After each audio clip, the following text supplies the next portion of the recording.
And welcome back, ladies and gentlemen, boys and girls. This is the Shonen Ronin podcast, the place where you can find the manga that you should be reading. With me, as always, is my boy, JB, James Barnes. What's up, James? What's good?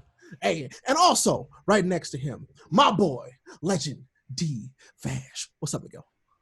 Chilling like a villain. All right, of course. And then, last, but of course, not least, because he reads more manga than all of us, Sam, the Manga Man. What's up, my guy? How are you? I'm good. How are you guys?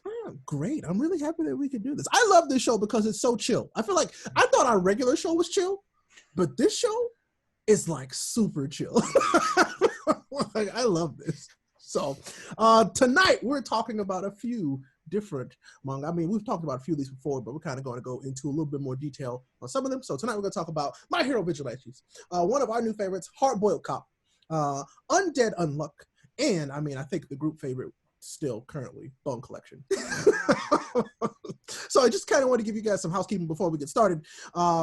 These two episodes, so this episode, which is technically episode 1, and last episode, which is technically episode 1, but now it's episode 0 because there was some flippity-floppity, hippity-hoppity that happened in Miguel's computer. I don't know where it went. Anyway, yeah, so this is episode 1, technically episode 3, well, technically episode 2, but still, yep. It exists. But going forward, every other episode, I think is what we talked about, right?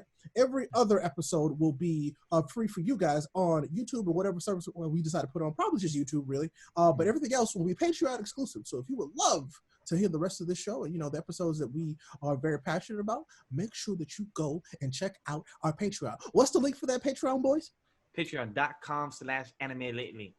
All right, excellent. And we would love to have you there. Trust me, there's a lot of other stuff other than just this show that are exclusive to just our Patreon. So we appreciate it in advance. But all right, boys, let's get started, shall we? So this week I want to start with Hard-Boiled Cop, which, like I said, is already one of my favorites of the year, manga-wise. Like, it's just, I think it's because it's so different, but it's also not just completely out there. You know what I'm saying? It's got a good premise that I really like. And the dolphin cop is not creepy anymore. It's just kind of weird. Well, it became the less creepiest sea creature so far right now within the 3 chapters. That's true. But then again, I wouldn't see him as weird. I only think of like the boots that he was wearing in that caption shot. It's still weird because he's a dolphin with a body. And I'm like, does that mean that he has I'm not gonna worry about it, but it's like, Oh, just thinking about that. I was thinking about, does he have toes and fingers and everything? That's what I was thinking about. But you're thinking about something else. But he's wearing shoes. Yeah, he definitely has toes and fingers for sure. I was like, that's kind of a given.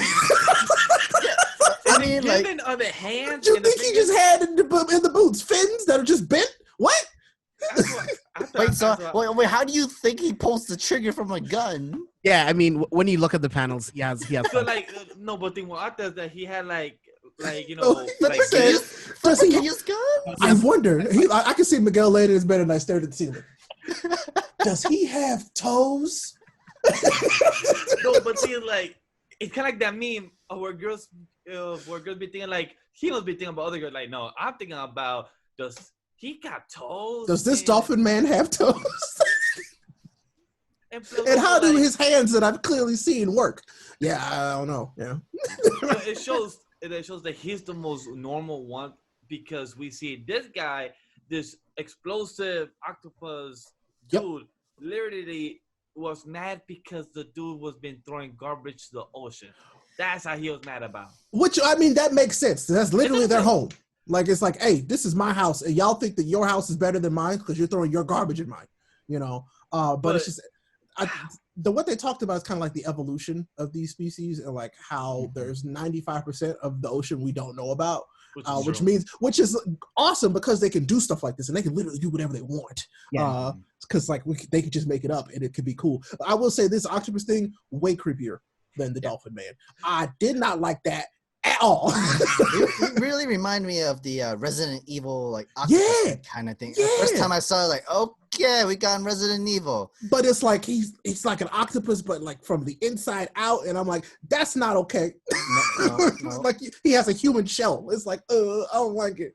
Yeah, I thought the design was weird but cool at the same time. The Exactly. fact that his tentacles can move so incredibly fast, and each piece of it can explode. Crazy. Yes. Mhm. And I gotta admit, the cop got skills. He know, like, my dude knows how to fight, because my dude literally cut up and did some sushi and threw it up in the air With a and nightstick. That's your nightstick too. And like, the little girl was cute. It was like, you know what? I'll take you head on with that. I thought she was gonna be weird, but actually, she's a nice addition to the story. She really is. Amazing. I love.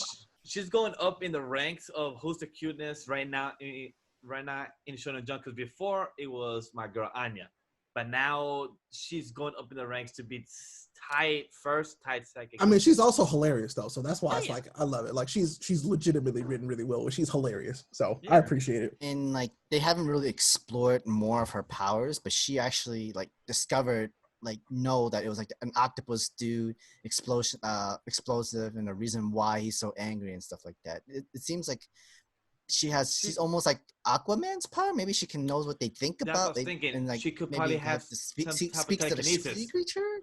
I was thinking it was kind of more like she's an empath, but like supernatural empath is what I was getting from it. Yeah. That works too.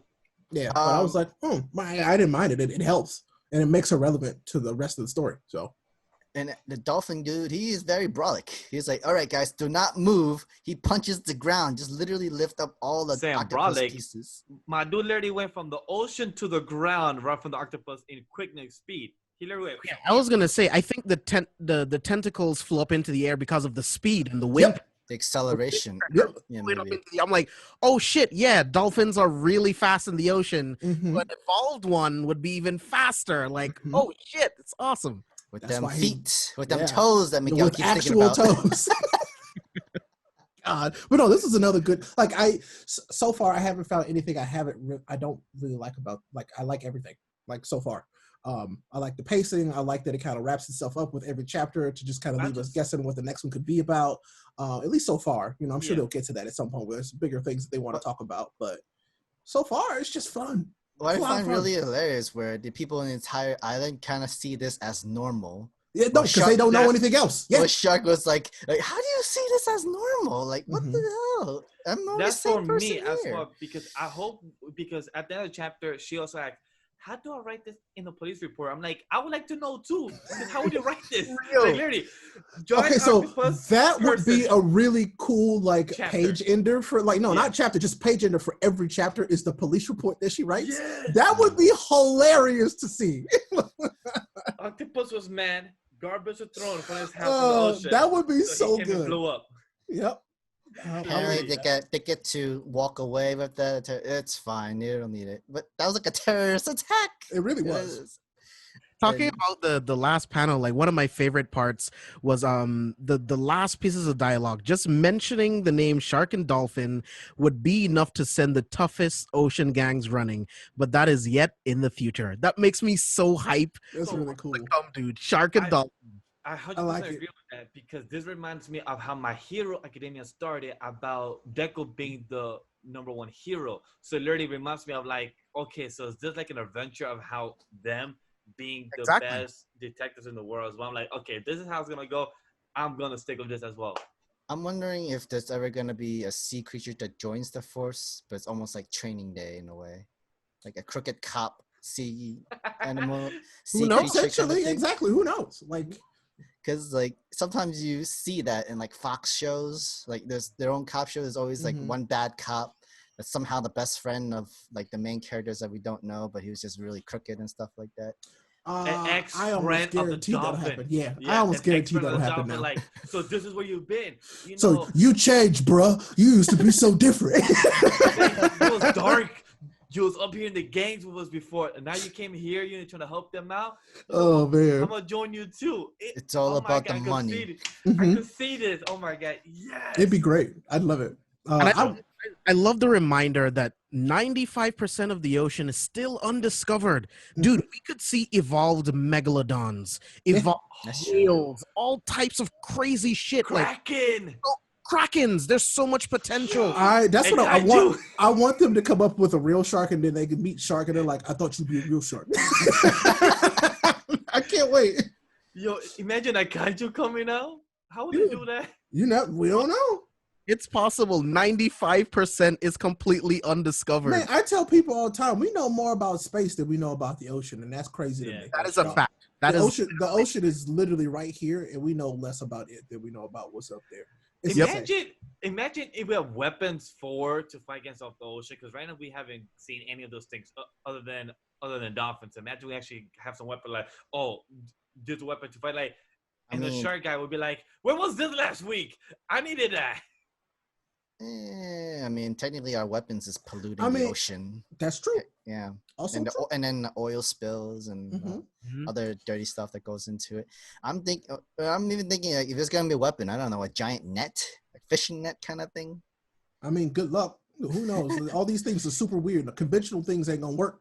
Yeah. I mean, although he did beat this octopus up with a nightstick, so. Which was very skillful with it, because my dude would chop it up like a sword. I'm like, what? Okay, sure. Imagine a Leviathan is real in this ocean. That'd be pretty nuts. So, possible. I can't wait to see the jellyfish, because I mean, we know what that's gonna look like. Electrocution. Oh my god! Like, just imagine having some power like that. Oh, I wasn't eels? talking about the powers. I was talking about jellyfish, and jellyfish would kind of be like, you know what I'm saying? So the plot type of way. Yep. What I'm also a little interested was when Dolphin was asking Shark question, like, so what do you think the laws of the ocean really is? And like, I mean, I guess whatever the territory and how much land that each country has in their own authority and stuff, but afterwards it's like free ocean, like wherever everything goes. Wrong. After about 5 to 10 feet of whatever you can see, everything outside is the fishes, the mutation, the everything. They do whatever they want. It's like you can't just claim the ocean, dude. Right. And like it literally brings the idea where like, okay, anything they do in the ocean, it's on there. Yeah. But then when they come over to the island, it's their own protection. I mean, but I guess what I really want to know though is like, is there any kind of order to what's underneath the ocean, and will we get to see any of that? Imagine like organized ocean crime. You know what I'm saying? I was gonna say police force, like different district of police force within the 95%. I mean, because what if it's ran by like a criminal organization? Or there's multiple. That's why I said they already said that the toughest ocean gangs will be running. So I mean, we will see that. That's what I'm thinking. That's what I'm thinking. From it. We're gonna have a crooked cop coming into this story eventually soon. I mean, we'll see, but I'm sure we will. I love this. I just love this premise because I feel like it's refreshing because it's not something we've truly seen before. I feel like this is the first true unique one we've gotten in Jump that's new in a while. I think, honestly, but that also makes me worry that people aren't gonna read it because it's so different. So if you're listening to us right now, go read this. Give it a shot. Like this is something I wholeheartedly recommend. Like this has my full double stamp of approval. Like just read it for real. If you want to read something, it's just so much fun. Read this, please. Yes. Treat yourself and read this. Yep, treat yourself. James is absolutely right. Any final thoughts about this chapter before we move on to the next one? I'm good. I'm good too. Yeah. Okay. Yeah, I'm good. I'm just ready for the next one. Give me chapter 4. Bet. Same. I'm really excited about this one. So, all right, moving on to the next one is one that I'm a very big fan of. Very, very big fan of this. My Hero Vigilantes. I think it's this is hard for me to say. Like, I guess it's not difficult for me to say, but it's like I know that some people be like, "What?" But it's probably in my top 3 of manga currently. Okay. And not just because it's My Hero, but because of the story that it's decided to tell in the My Hero universe. Because I think it's complete. Like while it's completely connected, it's completely removed from everything happening in My Hero currently. I agree, and that's why I like it. That's really my only critique, not really critique, but it's more personal. Since it's bi-weekly, I wish it was like a couple more chapters. I mean, a couple more pages longer. Like, but other than the critique is more of a personal because like. When I was reading the most recent chapter 81 from Friday, and I was like, all right, 22 pages. Still, it still completed what the story Is it 21? meant to be. I thought they were 19. Wow, Around there. well, Within Yeah. like 19 to like 22 Yeah, pages. Yeah. So like basically, James think Black Clover length. Good, cool. That's exactly what they are. They're like Black Clover length. So, But But yeah, it's still a good chapter this past week. Yeah. Like Ray told me not to speak about spoilers because you can't spoil anything. All I'm gonna say, it was a good send off, good continuation for the character, and I like the flashback they did to the character as well. That's all I'm gonna say. So it that wasn't a flashback. It wasn't a flashback. That was more of like a what could have been. Like that was more of a dream sequence than it was a flashback, which made it even more interesting if you ask me, because we were seeing that character's true feelings. Yeah, there's a better word for it, because for me, I couldn't figure out more of the word for it, but which first of all made me really sad. By the way, like really sad. Like I was like, this song. I hate that because I love this character, and also it's like, yo, well, what does that mean for this character? Like, does that mean that this character can never have that now? Because like, potentially no. So I mean, like a lot of things could have been so different if those two haven't really met before. Like, I mean, well, I don't know. But it's like the saying from the Joker, it's like one bad day could ruin your lifetime, because it's literally that interaction that led up for that character, and then it kind of spiraled.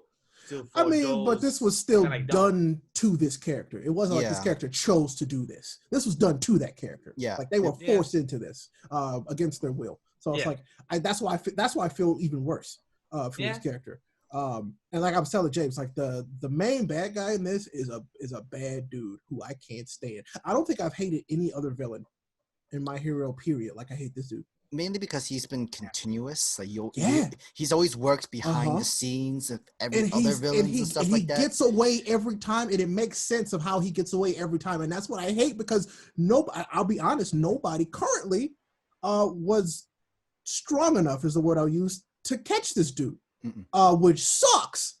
And I'm like, okay, because he's like this dude. He's like James. Well, he's murdered multiple heroes. Murdered regular people too. Regular people. He's done like terrorist level stuff. Damn. In this manga. I'm talking like big time stuff. Sam, do you think the manga of the series is wrapping up soon? Probably. It probably is, because because think about it, it can't go much further time wise before it butts up against My Hero, and then it doesn't make sense anymore. Like it's got to end at a point. We either wrap up their story or they fold them and where they are currently into the regular story, which is possible, depending on how this is. Which is still possible right now, depending on how the regular My Hero Academia. But I'll tell you right now, if this villain somehow survives and is able to work with, and I guess in proximity of Shigaraki, we in trouble. That's all I'm saying. But like, he would be a really good foil for a very specific class president going forward, because he has a history with that family as well. Yes, so, he does. Would be pretty freaking awesome. I'm not gonna lie. But I doubt. I don't know. I would love to see Horikoshi like pay some like attention to this and like at least hint to these characters, in the regular story. That'd be really cool. So, question for you guys: do we see any more of Stain? Like any not only from like that one arc. They basically show his initial origin arc, and then from there it's like you basically know everything that happens, which is really good. I love. Yeah, it's really well done. It's not a lot. It's just enough. Like they don't open his character, and they don't give you. They don't take anything away from his character from the main story, which is what I was worried about. I thought they were gonna do some weird stuff where it's like, oh well, he's not as cool now. But no, it perfectly tracks, I think. Cool. It sucks that we didn't get to talk about before when the arc was out, but the arc was really written well, and it gave the origin story for Stain, and it gave that more heaviness when we first saw him in the anime, where like what he preach about, it makes so much more sense. Like it makes so much more like after you see this, and then if you go back and read like Stain's introduction in My Hero, it's like, oh shit, no, like this is what he meant, and he was practicing that early on. Yeah. Like. So it's like, oh, okay, it wasn't like this dude just showed up. he existed, and there's a reason why he ended up the way he ended up. So it's really cool. I really like it. There's also a lot of connection with the pro heroes too, like a little bit from them. Best Genius, Dragon Girl. Like I said, Midnight. This story made me like and appreciate Midnight so much more than what they use her for in the regular story. Yeah, because in the regular story, she was useless. Not useless, but it felt like she was underused. Well, they just she was completely underutilized as a character. I think she's just more of a focal point. What about 13? Do we get any more stuff with 13? Anything? Nothing? Like literally nothing. I don't think I've seen her a single time. Like I like his black hole ability. Like nothing. I don't think we've seen him a single time. Oh man. I'm not gonna lie. Maybe we've seen him in like a panel somewhere, but I don't think we've seen the character a single time. We get a little bit from All for One. Yeah, a little tiny bit. He's mentioned. I mean, it's because he's kind of like, think about it. He's the Shadow Lord of everything villainous, and so he's connected to this somehow. Absolutely. I mean, this isn't really a spoiler, but like, there's like Nomu type creatures in this as well. So they exist. But there's so many different forms of them that this is a form of Nomu I didn't think we would ever see. It's like, oh, that's kind of cool, but also like, yo, that's terrifying. So I don't know. They just do a lot of really good stuff with this, I think. And I know Miguel had some issues with kind of like the week to week, like villain of the week type stuff. But I saw it as more of like think about if the Flash was a manga, but like anime, like, that's what it is. It's like, it's kind of like that, but better, if you ask me. Because I feel like the CW show would be kind of a fun comic book, as like a miniseries. Think about it outside of a show. It could be pretty good. And that's kind of what this is. Because the thing is, even with the whole villain of the week almost kind of thing with the manga, I don't really pay much attention to that. I just really have like what's been going on behind the scenes within the backstory of the villains, what's been going on with the heroes and what they have to do in their hidden agendas. Aizawa's past, like you get this detail. Those are some of my favorite chapters. Are when we delve into Aizawa's past and his like transformation as a character to teacher, which is awesome because it shows that when Deku first spoke about him in the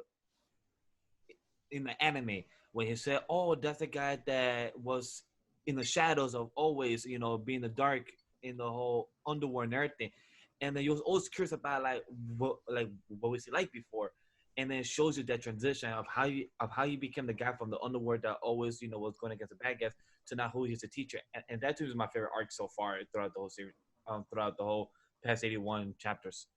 So does something happen to him that makes him want to be a teacher, or does just like his experiences lead him to a point where he just wants to teach the next generation? A little bit of that, but more so like there's a very important thing that happens to him that's like, okay, now I see what I need to do to kind of move on, I guess. One thing that happened to him that changed his high school life and then his adulthood and when his solo stuff. Like you see just how hard Aizawa works and has worked to become what he is, because the path that he takes is not a traditional one as a hero, which is really cool to see, but also really sad at the same time. It's the lonely road. It's like he cares about people, but he does not want to risk his team to die. That's why he does that's how he does all his missions by himself. I mean, I'm not gonna lie, he's a much cooler Kakashi. Like much cooler. I can see he is the most cooler Kakashi that we wish we. I mean, yeah, because Kakashi was an asshole. Like he just was. Aizawa, like there's more character there. So I'm not gonna go too much into that because like that is, I want you to experience that yourself because it is really good. And goes to the viewers as well. Guys and the patrons. The next time we talk about Vigilantes, I will be caught up. Like it's just a lot of fun. I love it. And if it did wrap up, like say in like I could see it ending at like 100 chapters. To be honest with you, that's what I was thinking too. I can see it ending at 100 chapters and it'd be fine. Another thing that we cannot forget about with Vigilantes is Quark's evolution. Yeah, Quark evolution. They don't really discuss that a lot in the anime because I think it will be too easy, and I feel like they want to make it very special in the regular anime, which I get. But Quark evolution is I love that like they just confirmed that it's very real in this universe, and like just dependent on the person. and and the quirk essentially as well. That Like too. it can change, it can grow, and some of them can become far more dangerous than what they initially were. Yeah. Yes. Which is why I love this main character more than like in the beginning I thought he was super lame. But as he grew as a character, I was like, oh shit. Like this guy, he is a hero. Like he wants to be a hero. He wants to do good. He's just doing it in a different way. I used to think that's why I'm like, my dude, you not that he's boring. I felt like he was too plain. Yes, he was too plain. He was kind of boring. Then he grew. I'm like, okay, this is how you're writing. Mm-hmm. This is good writing. Then again, you still keep the main character obliviousness still. Yes. Oh, he's very dumb. I'm not gonna lie. He's very dumb. He's dumb. But he's got a good heart, and that's what matters. So it's like, I don't know. I love Koichi. I really do. It's just that, man, it took him a little bit of time to kind of like grow into like, it's like, yeah, go do it, you know? So, because like in the chapters that we're in now, this is a completely different character. Like he's completely different, but like for the better. His fighting style improved as well. I mean, he didn't have a fighting style for a long time. He had to learn one. all he did was just and Jason, I'll tell you right now, there's one character that exists who you'll always just be like, I miss that character. There's one character that I just straight up miss, like hardcore. Because it's like it was something I was like, oh well, this character's clearly gonna be in the whole thing. No. I was like, what the heck? I'm sad that he wasn't.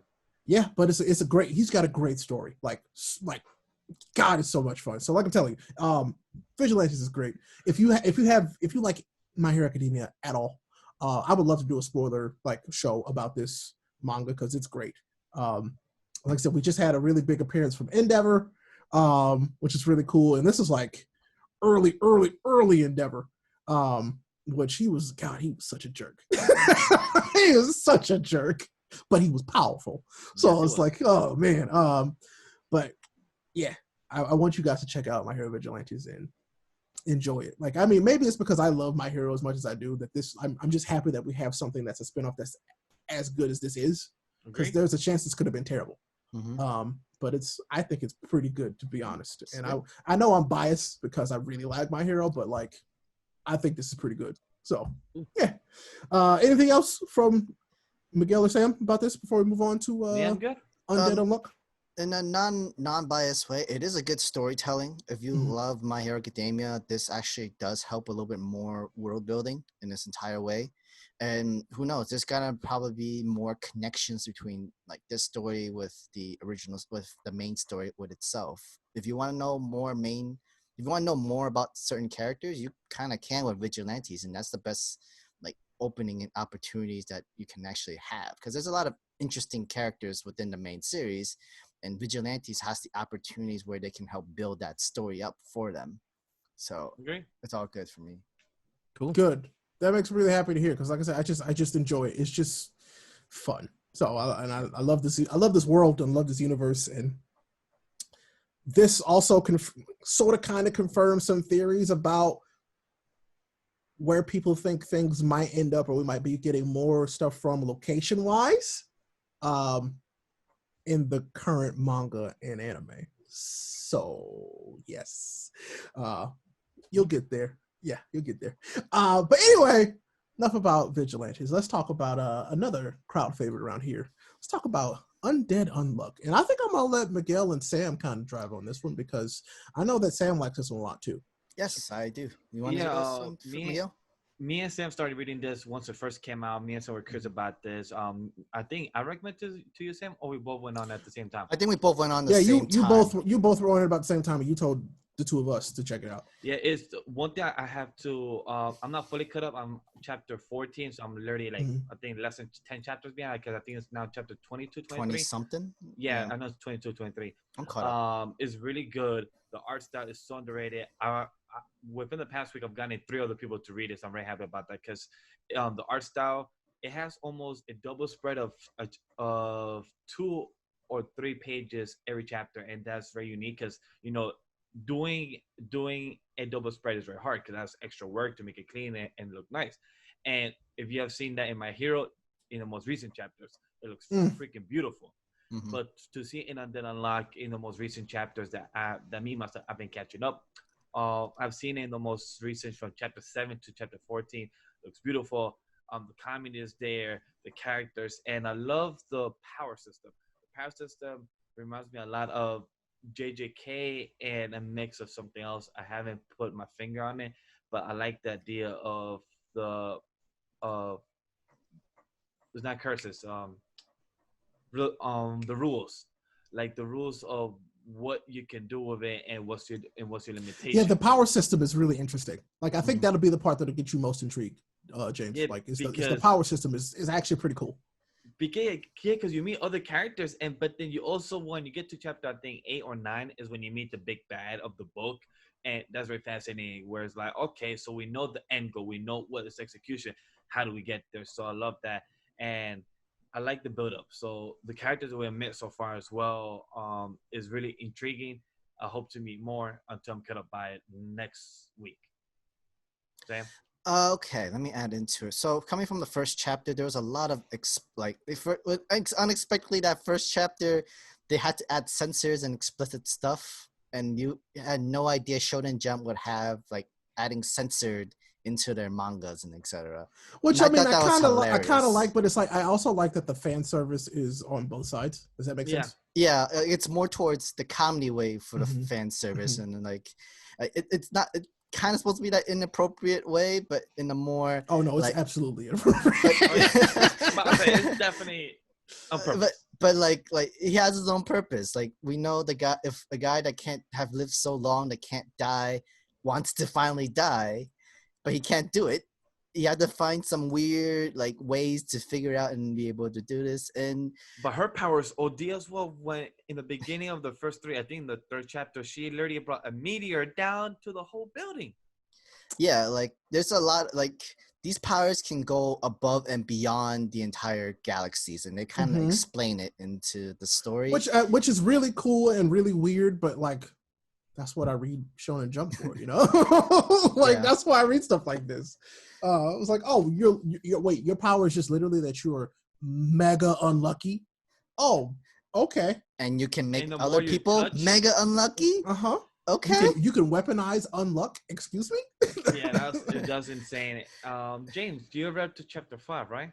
Yeah, I'm up to chapter 5 right now. So I unless you guys have any more to say, I want to give my quick thoughts. No, go for it, man. Yeah. You go ahead. So I love this from the first chapter. I think the art is really, really good. I love the powers. Her unluck is really interesting. I think it's really tragic. She parents goodbye, and then the plane crashed. That's how she figured out what her abilities were. That sucked, and she has to grow up on her own to the point where she just wants it to all end because she is just this driving force of destruction for everyone she touches. And then we meet this guy who all he wants to do is die. And their dynamic is really weird and cool at the same time because he makes her feel like it's okay for her to keep living. And I like that too, that dynamic between them. I love the thing that he pulls out of his head that allows him to access all of his like combat memory and stuff. I thought that was all really cool.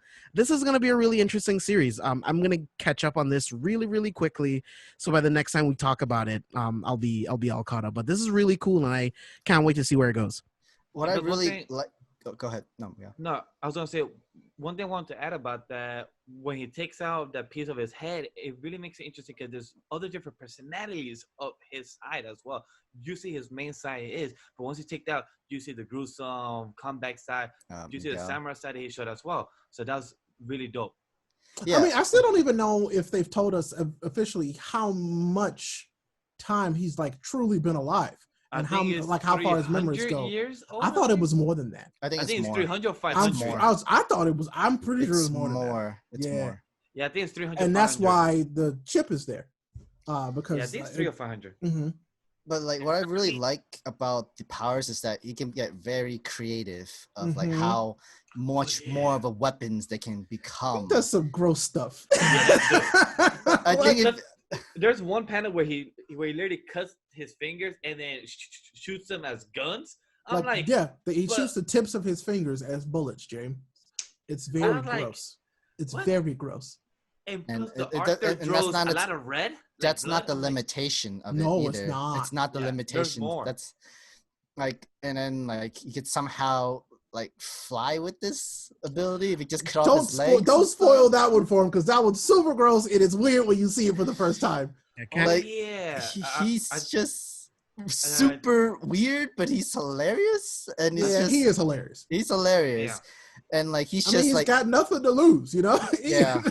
What I thought was really funny. So when I told my girlfriend, when I told Mia what this manga was about, she's like, "Okay, well, if just touching someone brings them like supreme unluck, like what the fuck happens when they have sex?" And then I start reading more, and then Boy. and I'm like, "Well, yeah, what happens if they have sex? Like, what's gonna happen?" Because she kissed him on the cheek, and a meteor destroyed an entire building. So the organization. That's cool. I think that makes sense. Like there has to be an organization that polices negators like this and want to use them for experiments. Like they want to use Andy as a way to like figure out, I don't know, like how to cure disease and how to live forever and all that shit. And then how to use unluck as a way to assassinate people. yeah. Like I think that's really, really cool. Man, I can't But- wait for you to get deeper into this because they like Yeah, they I there's was a lot gonna of say stuff that that you've about already that. like theorized, they like talk about, which is really cool. Like because James, that's what they he think about. literally brings up almost every other chapter saying that I can't wait for us to fucking everything. I'm like, because like that's it, like I can't wait to find out what happens. I'm like, you sure? Because a kiss brought a meteor. Imagine what you guys do when you guys bang. Like the whole planet could just blow up. Yep. I was just gonna say, what if next time it's an asteroid? Mhm. That just- Everybody dies. The What? end. Like, what if that's how it ended? And they bang, and then there was a bang. The end. But then I don't want to go into further details, but what we find out much later about the world, it makes me more curious to know what's outside of the world. I mean, like almost a regular kind of world, just with more negators, kind of thing. No, but you know about the book and everything else. I don't want to go into further detail until James reads more info for the viewers. But imagine what else is outside of that. That's what I'm curious about. Well, I mean, they kind of do, and I've said this. It doesn't go beyond this world. It goes beyond the universe, the entire galaxy universe. It's not just Again, We'll them. see. I don't want to spoil you. I That's what hope I'm that it saying, doesn't go that far, to be honest with you, but we shall see. Yeah. We shall see. But any final thoughts about Undead Unluck? A lot of great panel shots and a very interesting team with the members of the police force. I guess you could say this. The They're police definitely negators. interesting. The characters They're are a very for sure. interesting bunch. But yeah, I'm having a good time reading Undead Unluck because Same here. like it's fun. It's just a very fun, creative way of new, interesting powers that no one would ever have thought of before, and then used in a way that you would not believe that it can be done this way.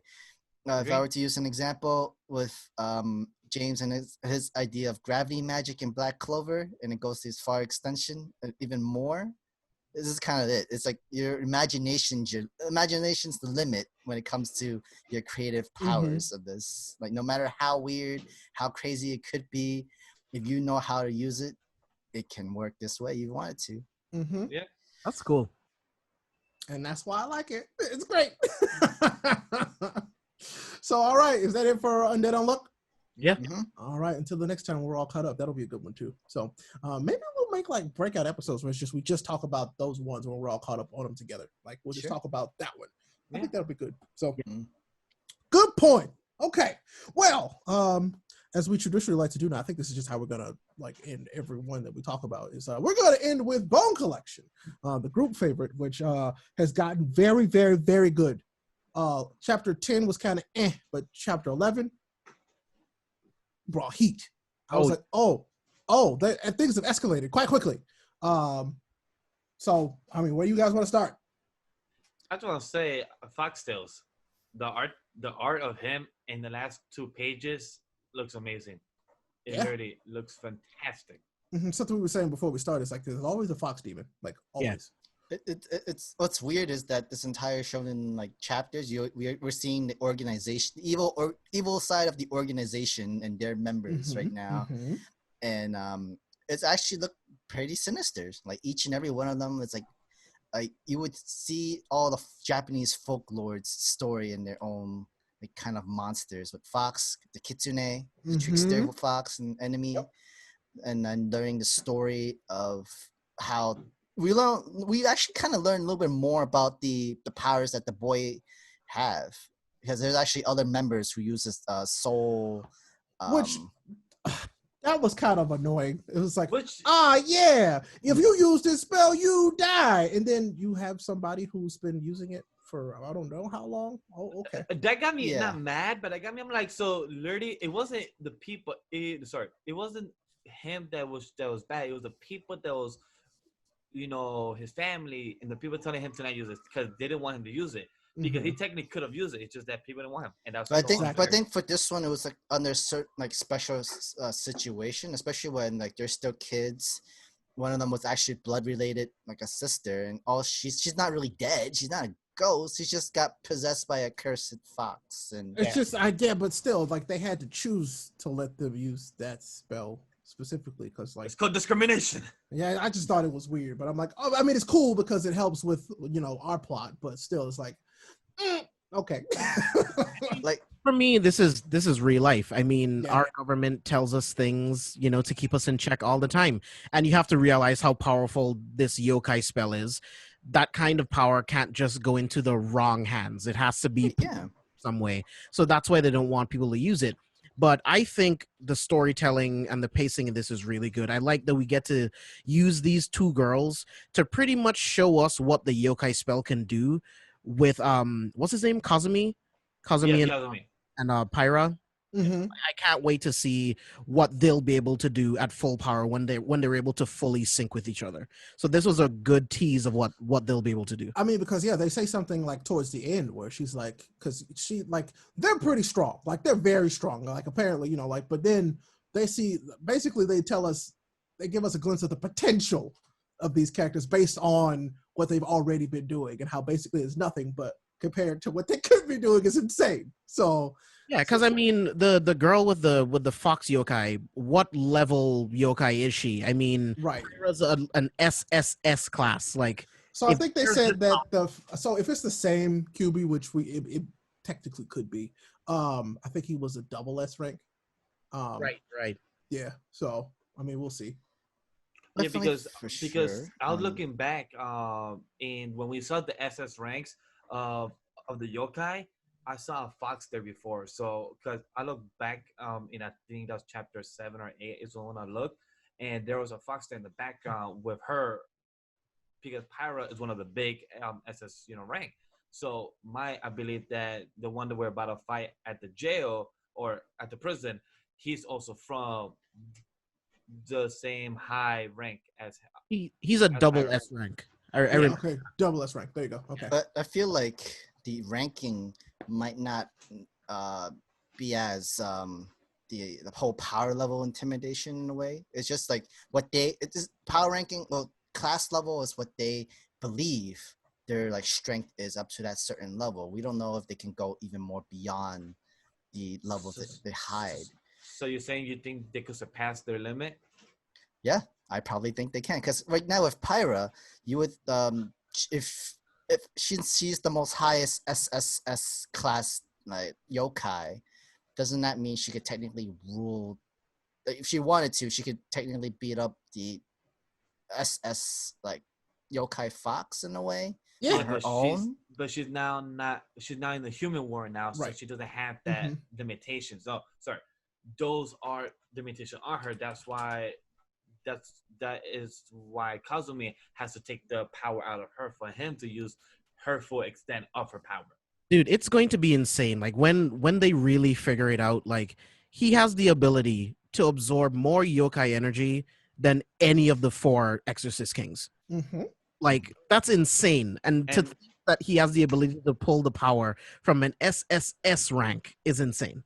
And those kings are supposed to be like gods in their world. And if he could take out more power than them, that means by the time this series ends and hopefully continues, he's supposed to be the one of the strongest ones. I'm about to say it because remind me, he retains the power that he keeps, like he takes from her, right? Yes. So, yeah, it's gonna be wild.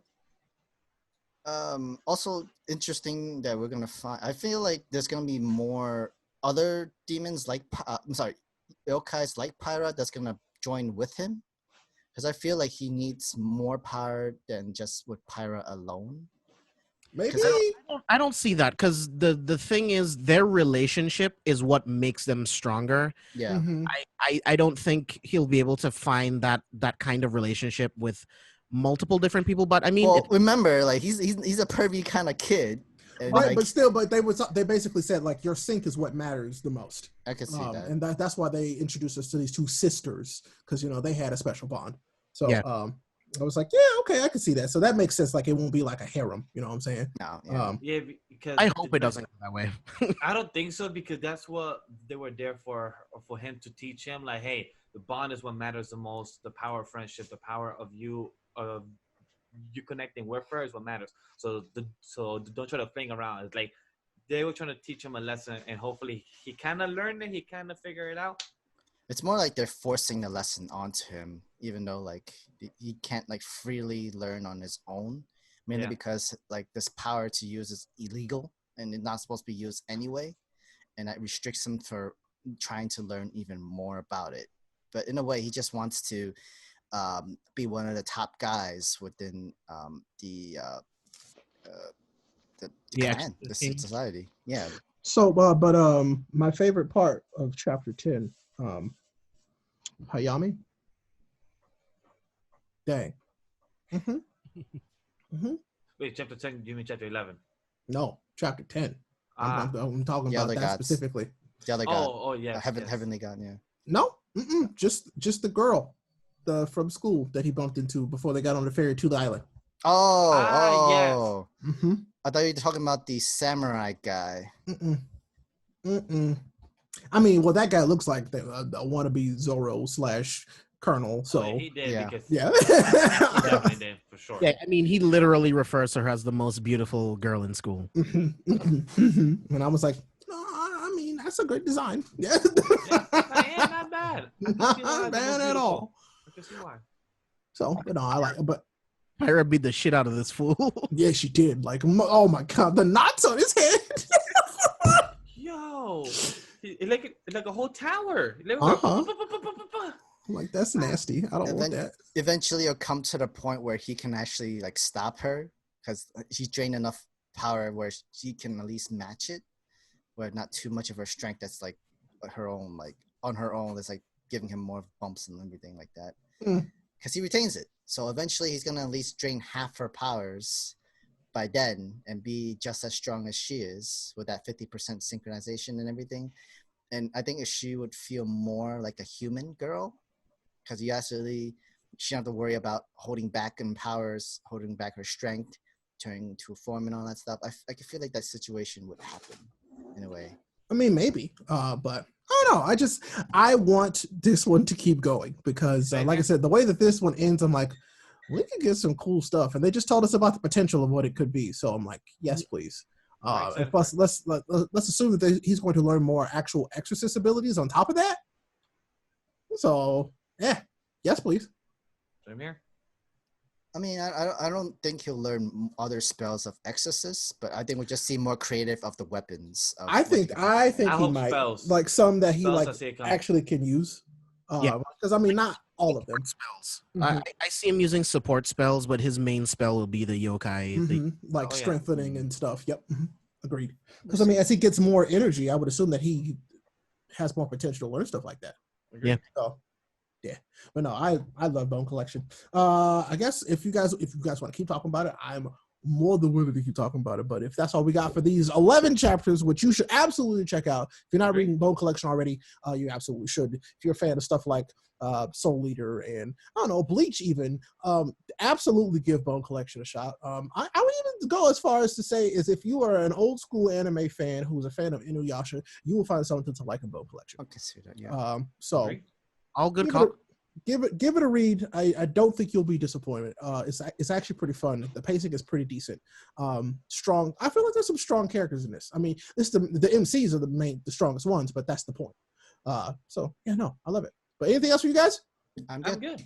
All right. I'm good too. Well, thank you guys for joining us for episode. What is it, Miguel? 1. 1 Shonen Ronin. Are we sure?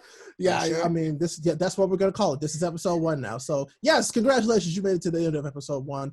Thank you so much. And if, like we talked about before, you'll hear more of this podcast, you need to subscribe to our Patreon, and we would love for you to do so at patreon.com/anime lately. I love it. Thank you so much for that. But this has been RayApollo. That's James Barnes. That's Legend D-Vash. And that is Sam the Mega Man. And until the next time the Ronin meet, keep reading that manga, and we will see you then. Peace.